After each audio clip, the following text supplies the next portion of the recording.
नमस्कार दोस्तों, मेरा नाम रविकांत भारती है। दोस्तों, आप लोगों के बीच मैं ईसाइयों के ऊपर जो हिंसा हो रहा है उसके ऊपर बात करने आया। याद रखिए दोस्तों, जो मेढक होता है, अगर उबला हुआ पानी में मेढक को रखेंगे तो मेढक तुरंत छलांग लगा जाएगा, लेकिन अगर मेढक को पानी में पहले से रख के और धीरे धीरे उबाले तो मेढक ऐसे अपने आप को टेम्परेचर के अनुसार बदलने की कोशिश करेगा। तो बात कर रहे हैं भारत में जो धीरे धीरे तानाशाही बढ़ रही है। मोदी सरकार जब से आई है तानाशाही धीरे धीरे बढ़ रही है, और तानाशाही बढ़ता है तो क्या होता है? वही होता है जो जर्मनी का हाल हुआ था। हिटलर जब जर्मनी को किस तरह से तानाशाही से भर दिया था तो कितने लोगों की जान गई, आप सभी जानते हैं।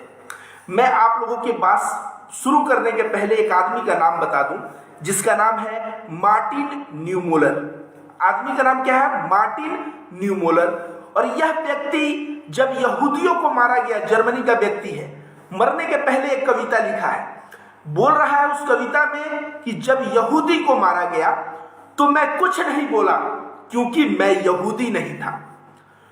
जब कम्युनिस्टों को मारा गया तो मैं कुछ नहीं बोला क्योंकि मैं कम्युनिस्ट नहीं था। जब ट्रेड यूनियन को मार के लोगों को मारा गया तो मैं कुछ नहीं बोला क्योंकि मैं ट्रेड यूनियन के लोगों में से नहीं था। और आज सेना मेरे घर के बाहर खड़ी है, आज मैं मारा जा रहा हूं। तो मरने के पहले ये बात कहोगे, भारत में जैसे सीए एनआरसी पहले मुसलमानों को, उसके बाद ईसाइयों को, तो आप लोग भी एक दिन ऐसा आएगा आप लोग कहेंगे कि मैं मुसलमान नहीं था इसलिए मुसलमानों पे हो रहे अत्याचार के खिलाफ मैंने आवाज नहीं उठाया। कहेंगे मैं ईसाई नहीं था इसलिए ईसाइयों के खिलाफ हो रहे जुल्म के ऊपर मैंने आवाज नहीं उठाया। मैं किसान नहीं था इसलिए किसान जो आंदोलन कर रहे थे उन लोगों के साथ मैं खड़ा नहीं था। आप कहेंगे कि मैं डॉक्टर नहीं था इसलिए डॉक्टर लोग को जब परेशान किया जा रहा था तो मैं उनके बीच खड़ा नहीं था। और आज मेरी बारी है। क्या आप वही जो मार्टिन न्यूमोलर का दिन हुआ, क्या आप वही दिन देखना चाहते हैं? अगर आप वही दिन देखना चाहते हैं तो हाथ पे हाथ रख के बैठे रहे। अगर दिन नहीं देखना चाहते तो आप आवाज उठाएं, 2-4 लोगों को भी दिन में जागरूक करें और कोई भी सरकार की गलत गतिविधि के खिलाफ आवाज उठाएं। नहीं तो ये धीमे धीमे बढ़ती हुई तानाशाही, कभी कोर्ट को अपने अंदर में कर लेना, चुनाव आयोग को अपने अंदर में कर लेना, ये धीरे धीरे जो तानाशाही बढ़ रही है, एक दिन उस तानाशाही का गाज जो है ना आपके सर पे गिरेगा और तब शायद आपके दिमाग जो है काम करने लगे।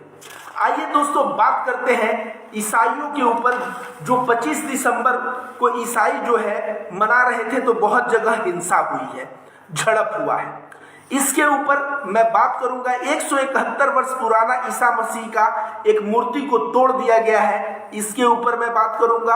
आगरा में सेंटा क्लॉज के इसको मूर्ति को उसको जला दिया गया, उसके पुतले को, इसके ऊपर बात करूंगा।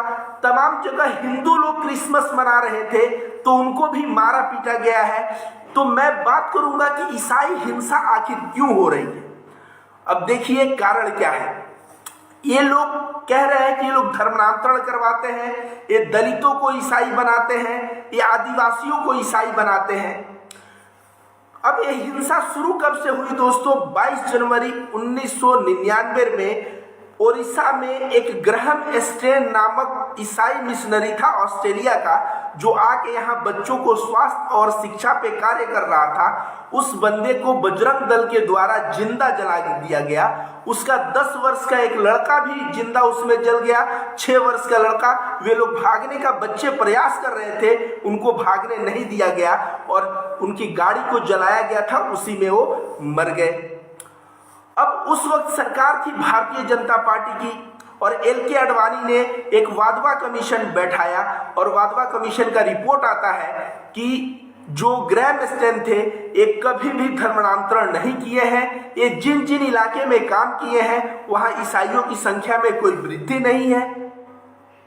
उसके बाद भाजपा की सरकार है, बजरंग दल को बताया एक लीगल और सेवा का कार्य करने वाला एक दल है, इस ये हो ही नहीं सकता। लेकिन दारा सिंह नामक बजरंग दल का एक व्यक्ति जो शेख रहमान नामक एक मुसलमान को मौत के घाट उतारा था, उसके बाद अरुण दास नामक एक ईसाई को मौत के घाट उतारा था, वही दारा सिंह नामक व्यक्ति भीड़ को ले जाके और जो है ग्रेम एस्टेन को आग लगवाता है और उनके बच्चे भी उसमें जल के मर जाते हैं।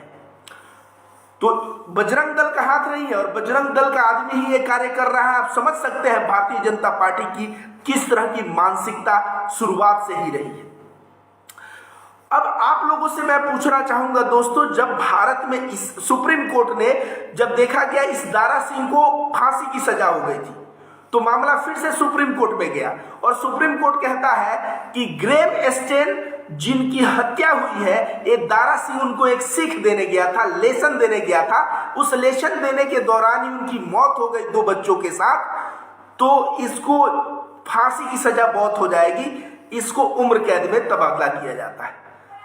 और जो हिंदू संगठन कई ऐसे अपने वेबसाइट और अपने ऑफिस में अभी भी हिंदू रक्षक बोल के दारा सिंह का फोटो सजा के रखते हैं, जो दारा सिंह एक मुसलमान और 2 क्रिश्चियनों को मौत के घाट उतार दिया उनके 2 बच्चों के साथ, और यह कहते हुए कि ये लोग धर्मांतरण करवाते हैं। आप लोग बात समझिए दोस्तों, गांव में भी ईसाई हेल्थ और एजुकेशन पे कार्य करते हैं और शहर में भी एजुकेशन और हेल्थ पे कार्य करते हैं।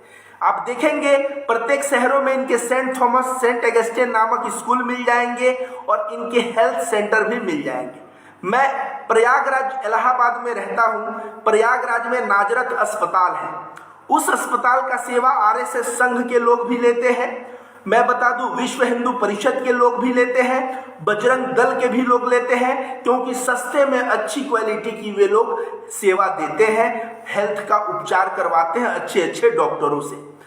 अपने बच्चों को सेंट एगस्टिन, सेंट थॉमस में भेजते हैं बीएसपी, बजरंग दल, आरएसएस वाले, ताकि अच्छी इंग्लिश पे कमांड हो सके उनकी।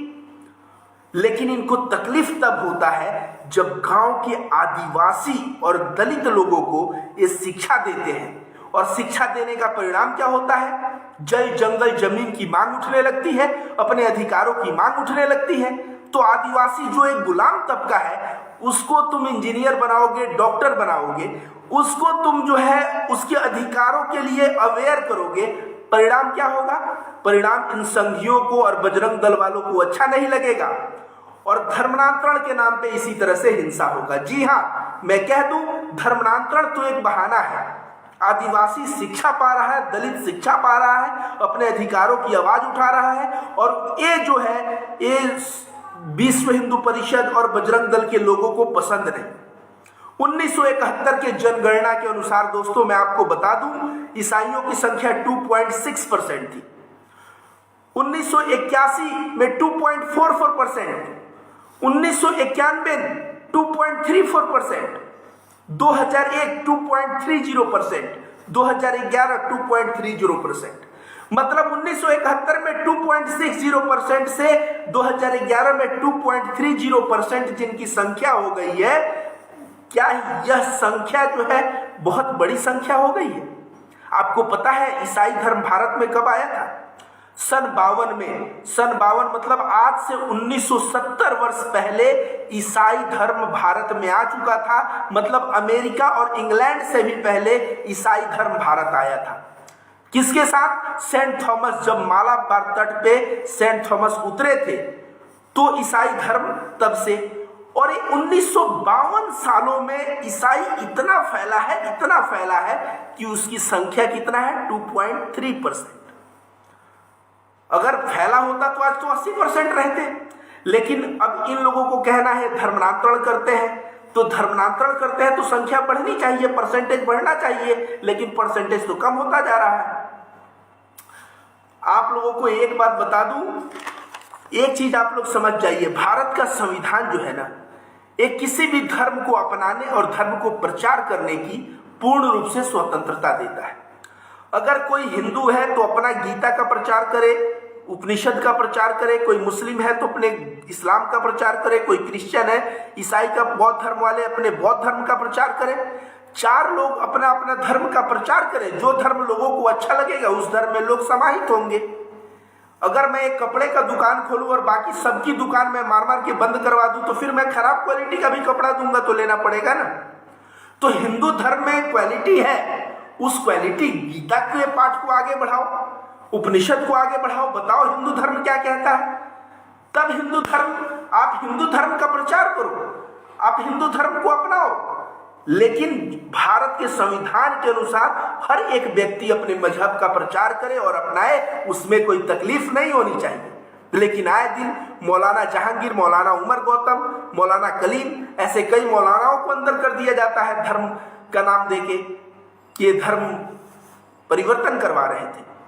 आप लोगों को दोस्तों बता दूं, ये लोग कहते हैं धर्मांतरण के लिए पैसा आता है, तो पैसा का ऑडिट भी होता है और सरकार के संज्ञान में रहता है, सरकार जानता रहता है पैसा आया।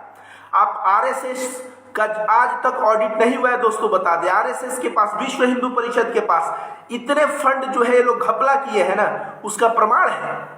विश्व हिंदू परिषद, एक बंदा जो है पांडे, कहता है 1400 करोड़ का गमन किया है अशोक सिंघल, जो विश्व हिंदू परिषद का अध्यक्ष हुआ करता था।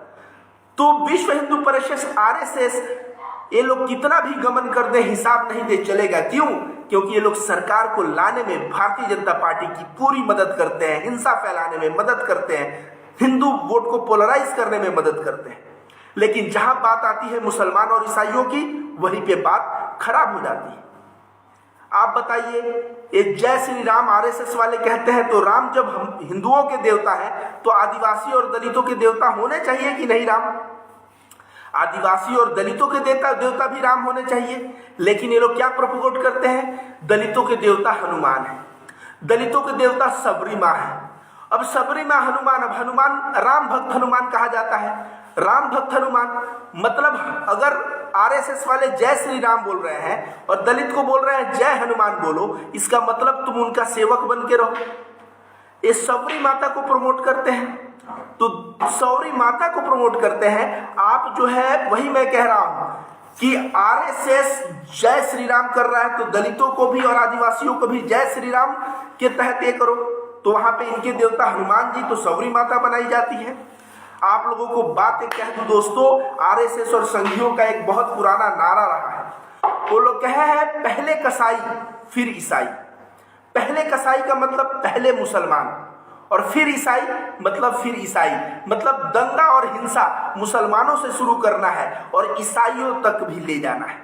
और वो शुरू हो गया 1960 की कहावत कि पहले कसाई मतलब मुसलमान और अब ईसाई पे होने लगा ये बात। तो मैं आप लोगों को पहले ही कहा, भारत में तानाशाही चरम पे बढ़ रहा है।